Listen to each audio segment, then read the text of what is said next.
عجایب روزگار آمد که یار از یار می ترسد.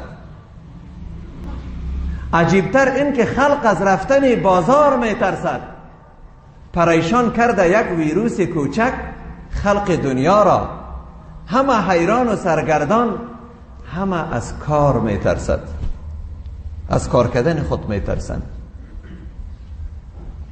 کجا شد آن غرور و آن تکبرهای پوشالی؟ اتمداران قرن هم با دل افگار می ترسد. ز یک ویروس بینام و نشان دلها هراسان شد. ز یک ویروس بینام و نشان دلها هراسان شد. چرا خرد و بزرگ، دیوانه و هوشیار می ترسد؟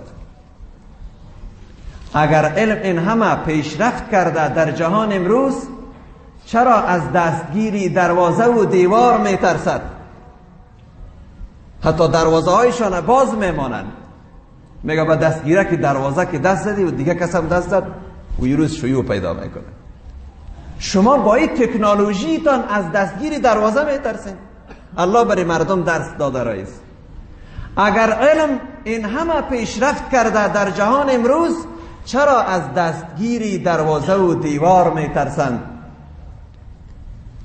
هنوز خوراک و داروهای کافی هست در بازار، چرا هم مشتری هم صاحب انبار می ترسند؟ جماعت ها معطل شد، مساجد بسته گردیدند و از عبادت و از نماز و ذکر و استغفار می ترسند.